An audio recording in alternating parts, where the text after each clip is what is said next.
Hello and welcome to easy learning smart learning. आज के इस लेक्चर में हम प्रैक्टिकल्स करेंगे। पिछले लेक्चर में हमने थ्योरी देखा और पाइथन का इंट्रोडक्शन के साथ साथ पाइथन के फीचर्स देखे, उसके कैरेक्टरिस्टिक्स, उसमें क्या क्या फ़ायदे हैं, क्या क्या नुकसान, ये सब हमने पिछले लेक्चर में डिस्कस किया था। आज के इस लेक्चर में हम पाइथन को चालू करके उस पर कुछ वेरिएबल्स डिक्लेयर करेंगे और ये जो टॉपिक आपके सामने है वेरिएबल का असाइनमेंट, डायनामिक और मल्टीपल असाइनमेंट, इसके बारे में डिस्कशन होगा। तो काफ़ी छोटा लेक्चर है, चलिए शुरू करते हैं। तो पाइथन को चालू करने के लिए आप पाइथन को इंस्टॉल कर लें। इंस्टॉल करने के बाद में आज हम दो तरीके सीखेंगे। एक होता है इंटरेक्टिव मेथड और एक होता है स्क्रिप्टिव मेथड, ये हमें पता है। तो स्क्रिप्ट मेथड में हमें क्या करना है और जो आपका दूसरा है कमांड लाइन पे अगर आप जाके कमांड देना चाहते हैं तो आप कैसे कर सकते हैं, ये दोनों तरीके आज हम सीखेंगे। तो ये जो आपको वाइट स्क्रीन दिखाई दे रही है, इस वाइट स्क्रीन पे इसे हम स्क्रिप्टिंग मेथड बोलते हैं। यहाँ पे हम कोई भी चीज़ को, जैसे आप =20 लिख सकते हैं, इस तरीके से आप यहाँ पे कमांड देंगे और ये आपका पाइथन का शेल, पाइथन के शेल में हम कोई भी कमांड यहाँ पे टाइप कर सकते हैं। जैसे जो मैं आपको यहाँ पे बता रहा था =20, वो हम इस जगह पे देंगे। =20 आप यहाँ पे लिख सकते हैं, मतलब कोई भी स्क्रिप्ट आप यहाँ पे डायरेक्टली टाइप करके रन कर सकते हैं। यहाँ पे आप क्या कर सकते हैं, फाइल में न्यू फाइल क्रिएट कर सकते हैं। न्यू फाइल बनाने के बाद में आपको जो भी कोड लिखना है, जैसे हम सी प्रोग्रामिंग में या C++ की प्रोग्रामिंग में कोडिंग लिखते हैं, वैसे ही आपको यहाँ पे कोड लिखना है। तो वन बाय वन हम किसी चीज़ को करें तो ज़्यादा बेहतर है। तो सबसे पहले देखते हैं कि इसे कमांड लाइन में हम कैसे टाइप कर सकते हैं। तो आज का जो टॉपिक है उसमें हम ये देखेंगे कि जैसे मान लीजिए आपको किसी वेरिएबल की वैल्यू असाइन करनी है, a=12 है, आप यहाँ पे 12 असाइन कर दीजिए, तो a की वैल्यू जो है वो 12 असाइन हो गई। इसे हम एक तरीके का डायनामिक असाइनमेंट कहते हैं। ये जो टॉपिक है डायनामिक असाइनमेंट, तो यहाँ पे आपको ना ही कोई वेरिएबल डिक्लेयर करना है, आपको डायरेक्टली क्या कर देना है, असाइनमेंट कर देना है, जैसे हमने यहाँ पे कर दिया। अब नेक्स्ट स्टेटमेंट आप देते हैं, मान लीजिए प्रिंट ए। तो प्रिंट एक कमांड है जिसके थ्रू आप किसी भी वेरिएबल की वैल्यू को टाइप कर सकते हैं। तो आप जैसे प्रिंट ए लिखेंगे तो आपके सामने यहाँ पे आउटपुट आ जाएगा 12। अब सिमिलरली आप लिखते हैं प्रिंट, और प्रिंट के बाद में आप लिखते हैं यहाँ पे हेलो वर्ल्ड। अगर आपको लिखना है तो सिंपली आप यहाँ पे प्रिंट लिखें और प्रिंट के बाद फॉलोड बाय आपका जो भी मैसेज यहाँ पे लिखेंगे तो वो चीज़ प्रिंट हो जाएगी।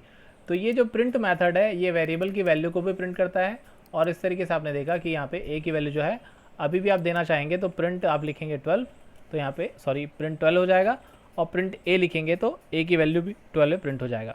अब यदि मैं यहाँ पे लिखता हूँ प्रिंट a + 123, तो 123 + 12 जो भी होता होगा वो आउटपुट आपके सामने आ जाएगा, दैट इज़ 135।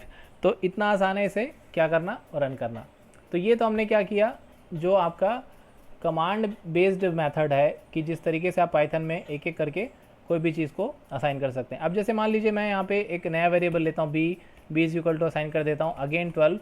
तो अब आप जैसे प्रिंट लिखते हैं a + b, तो ऑपरेटर का इस्तेमाल किया मैंने प्लस, और यहाँ पे a + b करेंगे तो आपके सामने आउटपुट आ जाएगा 24। So this is the way that you can, जो आपका स्क्रिप्टिंग मोड है उसमें आप क्या कर सकते हैं, पाइथन के कमांड को यूज़ कर सकते हैं। अब यदि मान लीजिए, ये तो मैं अब क्लोज़ करने जा रहा हूँ, क्लोज़ करने के बाद में ये हमारा IDE खुला हुआ है। IDE में आप इसी चीज़ का प्रोग्राम कैसे बनाएंगे, तो आपको यहाँ पे न्यू फाइल स्टार्ट करनी है। आपको लिखना है =12, b = 12, देन प्रिंट आपको लिखना है print a + b, that's it. अब जब आप इसे सेव करेंगे, सेव करने के टाइम पे आपको ध्यान रखना है, यहाँ पे जो भी आप एक्सटेंशन देंगे उस एक्सटेंशन का नाम आपकी फ़ाइल का कुछ भी हो। जैसे फर्स्ट नाम की फ़ाइल बना रहे हैं तो फर्स्ट डॉट आप यहाँ पे लिख देंगे py। तो first.py लिखने से ये फ़ाइल हो गई आपकी सेव। अब यहाँ पे फ़ाइल तो सेव हो गई, इसे रन करना है तो आपको लिखना है first.py।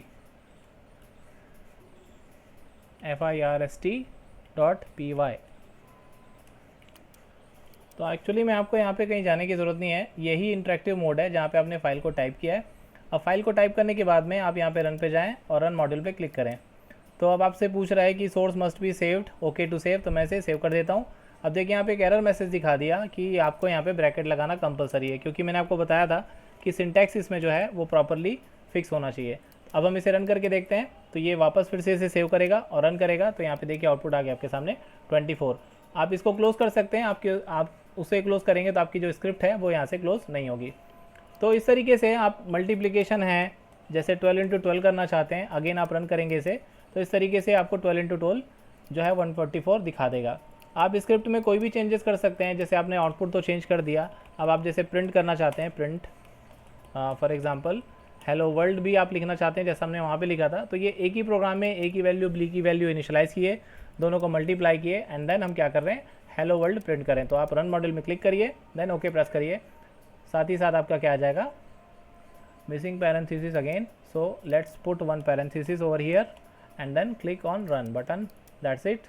तो ये हो गया आपका हेलो वर्ल्ड भी यहाँ पे प्रिंट हो गया। तो ये तरीका डायनामिक इनिशियलाइजेशन का। अब हम देखते हैं कि मल्टीपल इनिशियलाइजेशन किसे कहते हैं और उसको कैसे असाइन करते हैं।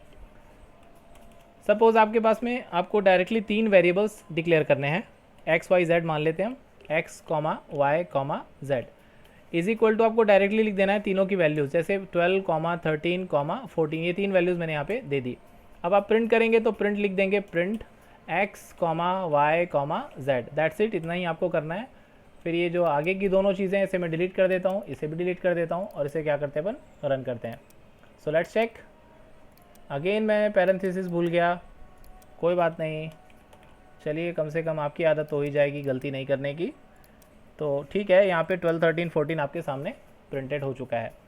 तो ये था आज का टॉपिक, छोटा सा, क्या करना कि आप डायनामिक असाइनमेंट कैसे करते हैं, मल्टीपल असाइनमेंट कैसे करते हैं, इनिशियलाइज कैसे करते हैं, उसे प्रिंट कैसे करते हैं।